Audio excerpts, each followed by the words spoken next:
Minions and Despicable Me just revealed some insane secrets about the entire franchise, and today we're breaking down 10 hidden things that completely change how you watch these movies. But first, if you love the Minions, drop a Minion emoji. And if you love Gru, make sure to hit that subscribe button. Number 1. Goomy literally told the Minions he was evil. Wait, did anyone else catch this? Goomy told the Minions he was going to betray them from the very first moment they met. At first, it seems like a funny coincidence, but the proof is hiding right in his name. When Goomy introduces himself, he says his full name is Gary Orcam Oliver Magma Ichabod the Deceiver. I'm Gary Orcam Oliver Magma Ichabod the Deceiver. Sounds like random words, right? But take the first letter of each word. G-O-O-M-I-D.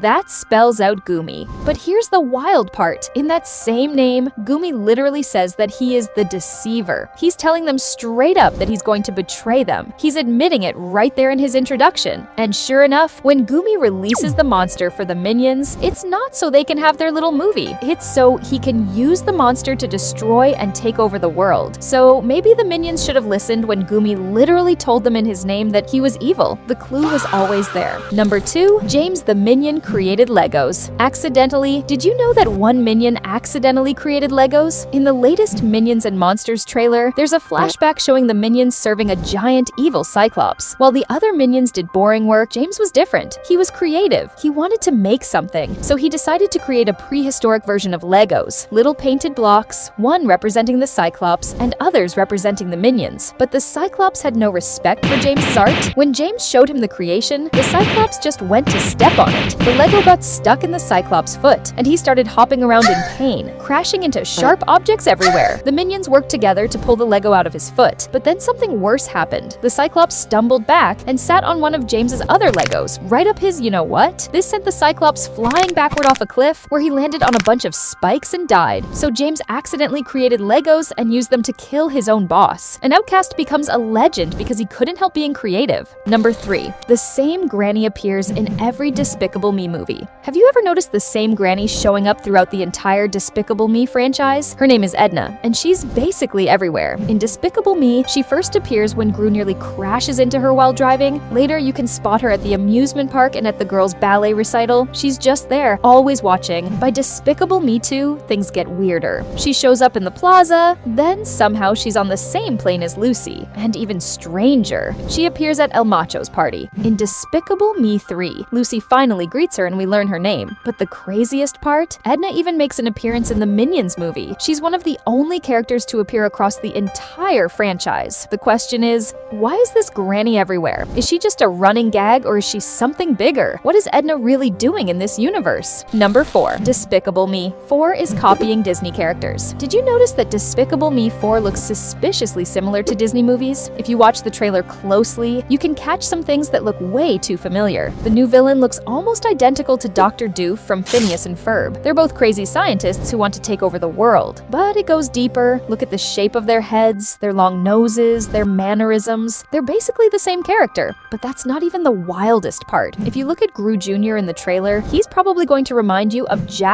from The Incredibles. They look the exact same way. Both have a little patch of red hair on their head. Both have the same attitude and energy. There's even a scene where Gru Jr. is having a moment with a badger in the trailer, which looks very similar to when Jack fought that raccoon in Incredibles 2. It's like Illumination is taking Disney's homework and just changing the names. Number 5. 5 hidden details most people missed in Minions. Did you catch these tiny Easter eggs hidden throughout the Minions movie? There are so many details packed in that most people miss on the first watch. Number 1. Once Kevin makes it back to the palace to save Bob and Stuart, he gears up in Herb's office, and by the time he finishes, he looks exactly like Rambo in his own movie. Number 2. While the narrator describes Gru, he says that Gru was despicable. He was despicable. Which is a reference to the main movie series title. Number 3, after the laws change so Scarlet can become queen, she attends a press conference, but one of the reporters doesn't care about the interview at all. He's just playing tic-tac-toe instead of writing down quotes. Number 4, during the end credits, the Minions come across an oversized picture of Gru's mother, and it's the exact same picture hanging in the front room of Gru's house in Despicable Me. Number 5, after the end credits, Kevin, Stuart, and Bob continue their tradition of singing. All of the previous bosses they had at the beginning make their appearance parents, but this time they show up in the opposite order. So many hidden connections in plain sight. Number 6. Bob is the strongest minion, not James. James might think he's the leader, but Bob is actually the real legend of the minions. Bob has a pure, fearless soul. He once faced a fierce polar bear trying to eat him, and with just a single hug, he tamed it into his mount and bodyguard. He pulled Excalibur from the stone, crowning himself king before all of Britain. King Bob!